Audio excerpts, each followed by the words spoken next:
ఆయనకి అనారోగ్యంగా ఉంది, హాస్పిటల్లో ఉన్నారు అని. నేను ప్రతిసారి టీవీ పెట్టాలి అన్నప్పుడు ఆయన ఆరోగ్యం మెరుగుపడుతుంది అని ఒక మాట వింటాను అని అనుకున్నాను. కానీ ఇవాళ early morning news channel on చేసేటప్పటికి ఈ వార్త విని నిజంగా నేను చాలా అంటే నేను చెప్పలేను. ఎందుకంటే మాదాల రంగారావు గారితో నవోదయం అన్న సినిమాలో నేను హీరోయిన్గా ఆయనతో యాక్ట్ చేయడం జరిగింది. మేము దాదాపు 40 రోజుల పైగా ఆ సినిమాకి కంటిన్యూస్గా ఒకే షెడ్యూల్లోని ఆ మూవీని మేము పూర్తి చేయడం జరిగింది. చాలా ఎలా అంటే వాళ్ళ కుటుంబ సభ్యులు అందరూ కూడా, వాళ్ళ అమ్మగారు కానీ వాళ్ళ ఇంట్లో వాళ్ళందరూ కూడా ఒక కవిత అని అంటే వాళ్ళ బిడ్డలాగా వాళ్ళు నన్ను చూసుకునేవారు. ఎంతో ఎత్తుకు ఎదగాలని నా మూవీస్ ఏదైనా ప్రివ్యూ ఉన్నా కూడా మాదాల రంగారావు గారు వాళ్ళ ఫ్యామిలీ వచ్చి చూసేవారు. ఆయన పర్సనల్ విషయానికి వస్తే మనందరికీ తెలుసు, ఆయన ఒక కమ్యూనిస్ట్గా ఎన్ని సేవలు అందించారు, ఎంత సింపుల్ సిటీతో ఆయన బ్రతికారు అనేది అది చెప్పకనే చెప్పగలం. ఎందుకంటే షూటింగ్స్లో మేము చూసేవాళ్ళం. ఆయన ఎప్పుడు కూడా ఒక ప్రొడ్యూసర్గా, ఒక హీరోగా, హీరోయిజం కానీ ప్రొడ్యూసర్ అనే ఒక అహంకారం కానీ ఏ రోజు ఆయనలో ఉండేది కాదు.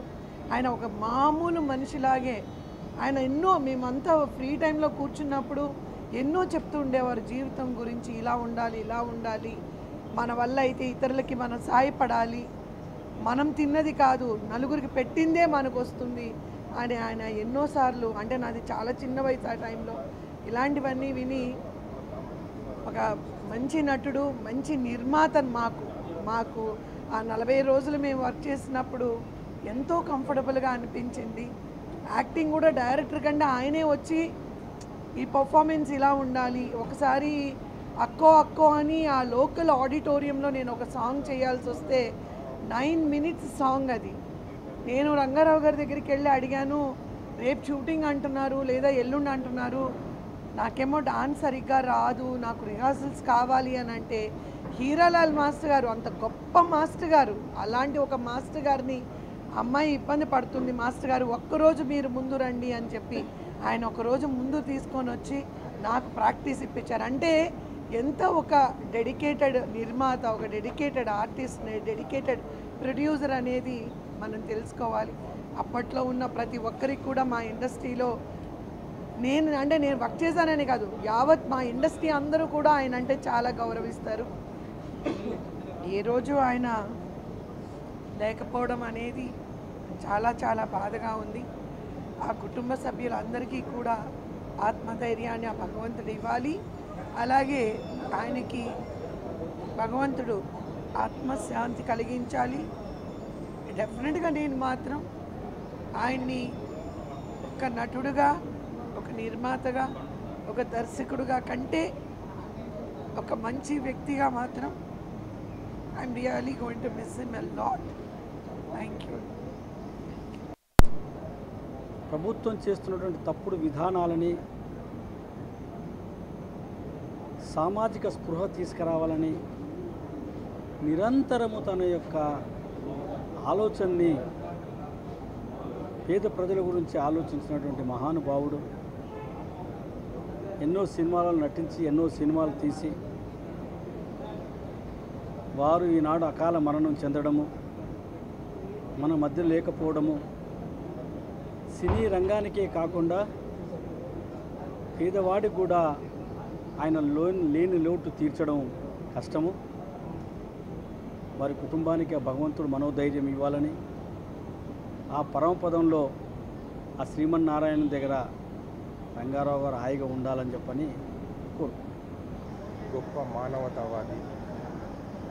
నిజంగా లెఫ్ట్ పార్టీలు ఒక మంచి మనసున్న నాయకుడిని కోల్పోయారు. వాళ్ళ కుటుంబానికి నా యొక్క ప్రగాఢ సానుభూతిని తెలియజేస్తున్నాను. నాకు మిత్రుడు కూడా మంచి మానవత్వంతో మెలగాల్సిన తను ఆత్మీయతగా ఉండడానికి ఎంతో ఇష్టపడతారు. ఎప్పుడైనా ఏ సమస్యలు వచ్చినా కూడా మంచి సలహాలు సూచనలు ఇచ్చి జీవనం ఏ విధంగా సాగించాలనే దృక్పథంతో నడుచుకునే గొప్ప మానవతావాది. ఆయన ఆత్మశాంతి కలగాలని వాళ్ళ కుటుంబానికి ప్రగాఢ సానుభూతిని తెలియజేస్తున్నాను. ముఖ్యంగా నేను ఒకసారి చెన్నై వెళ్ళినప్పుడు ఒక హోటల్లో కలిసాము. అనుకోకుండా వెళ్ళాము. సారు నన్ను బిల్ పే చేయనీయకుండా నా డబ్బులు కూడా తనే పే చేశాడు. అంత గొప్ప మనసున్న వ్యక్తి చాలా అరుదుగా ఉంటారు. ఆయన ఆత్మకు శాంతి కలగాలని ఆ భగవంతుని కోరుకుంటున్నాను. మరణం చాలా బాధాకరం. ఎందుచేతంటే తెలుగు సినిమా పరిశ్రమలో అభ్యుదయ చిత్రాలకి నాంది పలికిన వారు కొందరు ఉన్నప్పటికీ కూడా దాన్ని అభ్యుదయ చిత్రాలని ఉచ్చదశకి తీసుకెళ్ళినటువంటి స్టార్ ఎవరు అంటే మొదటగా గుర్తొచ్చే పేరు మాదాల రంగారావు గారు. నా చిన్న వయసులో నేను ఆయన సినిమాలు అన్నీ చూశాను. ఒక్కొక్క సినిమా 2-3 సార్లు చూసేవాడిని. దొంగ ఓట్ల రాజ్యం ఒక రాజ్యమా, దొంగ లంజా కొడుకులిచ్చు సాక్ష్యం ఒక సాక్ష్యమా, చెరసాలలు ఉరికొయ్యలు రానున్న విప్లవాన్ని ఆపలేవని ఆయన డైలాగులు చెప్తుంటే చప్పట్లు కొట్టినటువంటి వేలాది మందిలో నేను కూడా ఒకడిని. ఈ రోజున అలాంటి ఒక అభ్యుదయ చిత్రాల నిర్మాత, దర్శకుడు, నటుడు ఆయన మనకు లేకపోవడం చాలా బాధాకరం. ఆయన తర్వాత ఆయన అనుసరించి చాలామంది అభ్యుదయ చిత్రాలు చేస్తున్నారు. కానీ ఎప్పటికీ రెడ్ స్టార్ అంటే మాదాల రంగారావు గారే ఎప్పటికీ కలకాలం తెలుగు సినిమా పరిశ్రమలో నిలిచిపోతారు. ఆయనకి నా శ్రద్ధాంజలి ఘటిస్తూ వారి అబ్బాయి మిత్రులు మాదాల రవి గారికి, వారి కుటుంబం ఈ బాధ నుంచి త్వరగా కోలుకోవాలని కోరుకుంటున్నాను. రెడ్ స్టార్ మాదాల రంగారావు గారు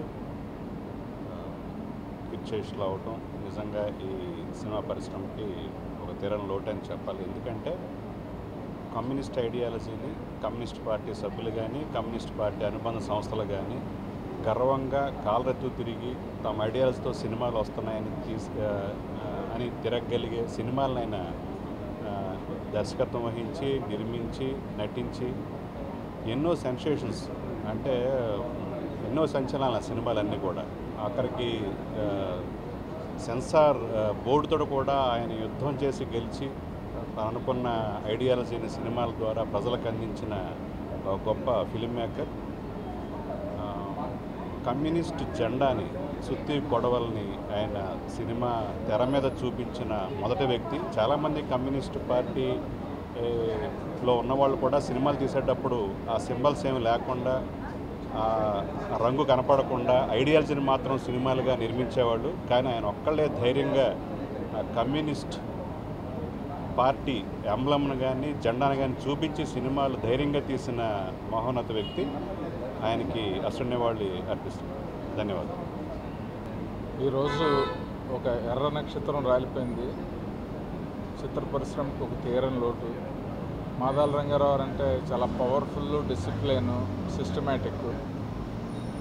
80-81 ఆ ప్రాంతం నుంచి 86 వరకు ఆయన ఎరా చాలా బ్రహ్మాండంగా జరిగింది. ఆ టైంలో నేను రాజమండ్రిలో డిగ్రీ చదువుతూ ఉండేవాడిని. ఇంకా అప్పటికి ఇండస్ట్రీకి రాలేదు. యువతరం కదిలింది, విప్లవ శంఖం, మహాప్రస్థానం, ఎన్నో సినిమాలు, ఎన్నో గొప్ప సినిమాలు, సమాజానికి ఉపయోగపడే సామాజిక స్పృహ ఉన్న సినిమాలు, సోషల్ మెసేజ్ ఉన్న సినిమాలు ఎన్నో తీశారు ఆయన. టి కృష్ణ గారు, ఆర్ నారాయణమూర్తి గారు వీళ్ళందరూ ఒక కోవలో కమర్షియాలిటీకి దూరంగా ఉండి సమాజానికి ఉపయోగపడే కంటెంట్ తోటే సినిమాలు తీస్తూ బయట ఎన్ని అవకాశాలు వచ్చినా కూడా చేయకుండా సమాజం గురించి ఆలోచించారు. మాదాల రంగారావు అంటే చాలా ఇష్టం నాకు. ఎందుకంటే నేను డిగ్రీ చదివేటప్పుడు సినిమా ఫీల్డ్కి వెళ్ళాలని అనుకునే టైంలో చూసిన సినిమాల్లో ఆయన సినిమాలు చాలా ఉన్నాయి. సో ఆ ఉద్దేశంతో మెడ్రాస్ వెళ్ళిన వెంటనే ఆయన కలవటం జరిగింది. ఎప్పటికీ గుర్తు నాకు. ఆయన ఆఫీస్లో రెడ్ టీషర్ట్ వేసుకుని, మఫ్లర్ అది వేసుకుని నన్ను పలకరించిన విధానం, కూర్చోబెట్టి కాఫీ టీ ఇవ్వటం, అదంతా ఇప్పటికే గుర్తు. వాళ్ళ అబ్బాయి రవి నాకు బాగా ఫ్రెండ్. సో ఆయన పోవటం చాలా బాధగా ఉంది. వారి కుటుంబ సభ్యులందరికీ నా ప్రగాఢ సంతాపం. ఆయన ఆత్మకు శాంతి చేకూరాలని మనస్ఫూర్తి కోరుకుంటున్నాను. Thank you. స్వర్గీయులు రంగారావు గారు ఈరోజు భౌతికంగా మనం వీడటం అనేటటువంటిది చాలా బాధాకరమైనటువంటి విషయం. చిత్ర పరిశ్రమలో విప్లవ సినిమాలకు పేరెన్నికన్నటువంటి నిర్మాత, దర్శకుడు కూడా. అట్లాగే ఎర్ర జెండాను ఫస్ట్ టైం సినిమాలో చూపించినటువంటి ఘనత కూడా ఆయనదే. మరి డబ్బు కోసం కాకుండా ఒక సిద్ధాంతం కోసం ఈ చిత్రరంగంలో అన్ని సినిమాలు తీసినటువంటి వారికి నేను జోహార్లు అర్పిస్తూ, వారు ప్రకాశం జిల్లా వాసులు కావటం అనేటటువంటిది నాకు గర్వకారణం అని చెప్పేసి చెప్తున్నాను.